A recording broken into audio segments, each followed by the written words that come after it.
Hello বন্ধুরা, আসসালামু আলাইকুম। পরীর প্রতিশোধ যারা প্রথম এবং দ্বিতীয় পার্টটি শুনছেন তাদের জন্য তৃতীয় পার্টটি নিয়ে আসলাম। আপনার ভালো না লাগলে আপনি ওখানে যাবেন না, আপনি বাড়িতে চলে যান। ওদের এমন কথায় আমি বললাম, এভাবে কথা বলছো কেন? কার সাথে কিভাবে কথা বলতে হয় জানো না? সে মানুষটা দিনের পর দিন গ্রামের মানুষের চিকিৎসা দিয়ে গেছে।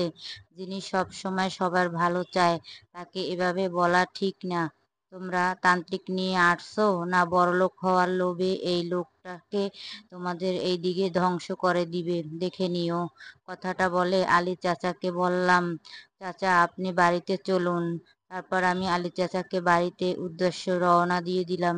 পৌঁছে দিয়ে আমি চলে গেলাম বাড়িতে। সবাই বাড়িতে আসার ওইদিকে তান্ত্রিক পুকুর পাড়ে একা বসে কি যেন করছে।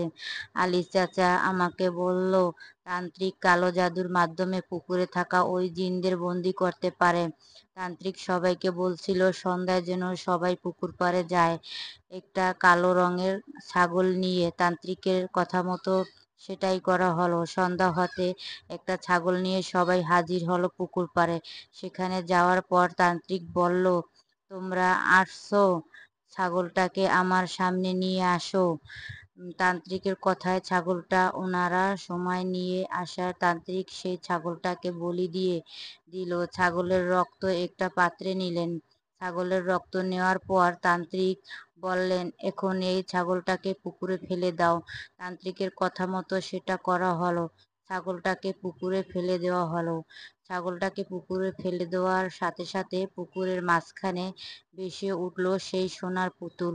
সোনার পুতুল ভেসে উঠার সাথে সাথে সবাই অবাক হয়ে যায়, বলল, ওই তো সোনার পুতুলটা ভেসে উঠছে। তখন তান্ত্রিক সবাইকে উদ্দেশ্য করে বললেন, কেউ ভুল করেও পুকুরে নেমে ওটা নিতে যাবে না। আমি ওটা আপনাকে নিয়ে দিব। তার আগে এই পুকুরে থাকা জিনদের বন্দি করতে হবে। এই বলে ছাগলের রক্তের পাত্রটা সামনে রেখে তান্ত্রিক কি জানি করতে লাগলো। এর ঠিক কিছুক্ষণ পর সবাই আবার অবাক হয়ে দেখলো তান্ত্রিকের সামনে থাকা পাত্রটা থেকে রক্তগুলো আস্তে আস্তে কমে যাচ্ছে। মনে হচ্ছে অদৃশ্য কেউ চুষে খাচ্ছে। এভাবে কিছুক্ষণের মধ্যে সেই রক্তটুকু সব শেষ হয়ে গেল। তখন তান্ত্রিক হাত ইশারা করে পুকুরের দিকে তাকিয়ে বলল, ওদের বন্দি করো। কথাটা বলে দুটো বোতল দুটি হাতে উঁচু করে ধরলেন তান্ত্রিক। ওইদিকে তখনই পুকুরের মাঝখানে শুরু হলো ভূমিকম্প। পুকুরের এমন ঢেউ শুরু হলো, মনে হচ্ছে পুকুরে কোনো দৈত্য দানব আসছে, ছোটাছুটি করতেছে। এভাবে কিছুক্ষণ চলার পর সবাই দেখলাম তান্ত্রিকের দুই হাতে থাকা দুই বোতল সাদা ধোঁয়ার মতো কিছু একটা এসে ঢুকলো। সেই ধোঁয়ার মতো কিছু ঢুকার সাথে সাথে তান্ত্রিক বোতলের মুখ লাগিয়ে হা করে হাসতে হাসতে বললেন, আমি ওদের বন্দি করেছি। তুই পুকুরে থাকা ওই জিন পরি বোতলে বন্দি। সবাই আমার কাছে আসো আর বোতল দুটো নিয়ে ওই বড় গাছের মাটির অনেক গভীরে পুঁতে রাখো।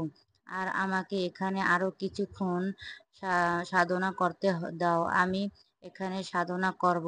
তোমরা যখন দেখবে আকাশে চাঁদ উঠছে, চাঁদের আলো ঝলমল করবে, তখনই আমার এখানে আসবে। তখন আমি তোমাদের এই সোনার পুতুলটা দিয়ে দিব।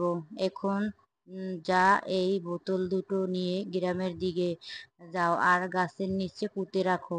তান্ত্রিকের কথা মতো সেখানে থাকা সবাই সেই বোতল দুটো নিয়ে গ্রামের দিকে গিয়ে একটা নির্জন বড় গাছের নিচে পুতুলটা রাখলেন।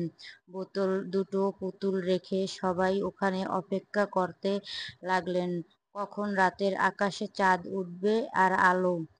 চতুর্থ পার্টটা আমি পরের ভিডিওতে দিয়ে দিব। আপনাদের ভিডিওটা ভালো লাগলে সাবস্ক্রাইব করে